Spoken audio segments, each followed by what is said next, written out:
Today I'm just in my kid's playground talking about helmets like any insane person.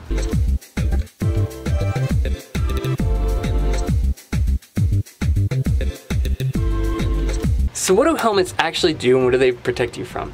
And why am I the person to listen to? Well, about 8 years ago, I wrote the article for Ski Racing Magazine called The Truth About Helmets. In it, I talked about it, a basic overview of what do helmets actually do and what are kind of the misnomers. So I won't go into that whole article, I'll give you just a basic rundown. Now helmets are really only good for a couple of things. They don't provide what most people think. If you are going 40, 50 miles per hour and you run into a tree, helmet's not gonna save you. Your internal organs are gonna burst, you're gonna have way bigger issues than a helmet. So what does a helmet actually protect you from then? Well, a helmet protects you from what's called glancing blows. So let's say that a tree comes through that would impale you or something like that. It's really good at deflecting branches and things like that. But more importantly, it's rated for impact from about 6 feet up or whatever your height is. Because when you think about when you're crashing, well, your head's not actually hitting the ground, right? You're kind of going down the hill and then your head may hit, but the actual force, if you think about it, is more of the downward force from how far your head is from free fall from 6 feet or however tall you are down to the ground. And that's what these are really good at. Now, if you go barreling face first into a lodge, yeah, this isn't gonna do anything. But if you fall, if you're going down the hill and you fall into the hill like most people do, and your head kind of bounces off of the snow, this is really good from protecting you from rotation of your brain, from the impact, for concussions, things like that. So some people say, well, if it's not gonna protect me from 40 miles per hour, is it worth it? And absolutely. Almost every crash you're gonna have is gonna be that glancing blow at the 6 foot dropping range.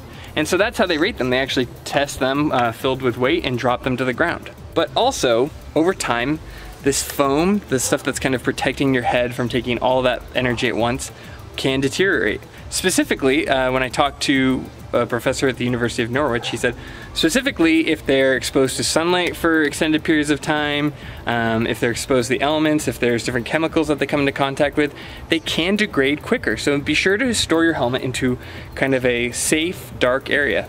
That's also why I typically recommend if you're traveling somewhere, if you can, bring your helmet, because a lot of times these rental helmets, well, who knows where they're being stored, who's used them, if someone didn't say anything about a big crash that they had because they didn't want to lose their money.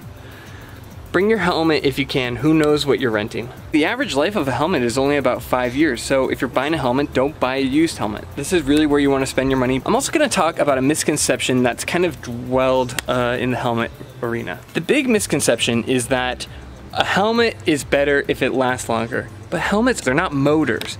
Helmets are really meant to do one thing, and that's to take the energy from an impact and disperse it along the helmet rather than along your brain. So years ago, POC had a bad reputation for their helmets shattering on impact. People called them POC, piece of crap.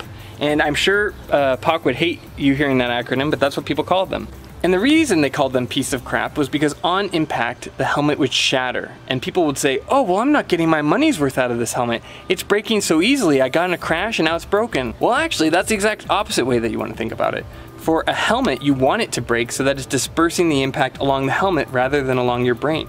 So those people, while thinking their helmets were pieces of crap, the helmet was actually doing its job and protecting them, whereas their other off-brand helmets weren't doing the job and letting your brain take the impact. So people unknowingly were calling these helmets pieces of crap, right? They're saying, oh, it breaks, when in reality, the helmet should be breaking.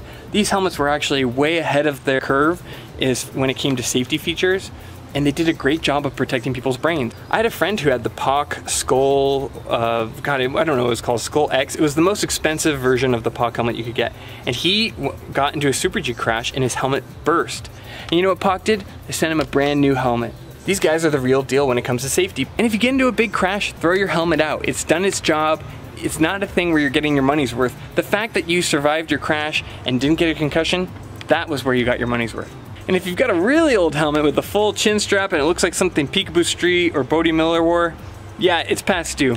Throw it in the trash. I see this a lot of times at ski swaps. Well-intentioned families going and buying helmets and they're buying them used. Don't do that. You don't know what that helmet has been through, even how old it is. It's not like they always put dates on it.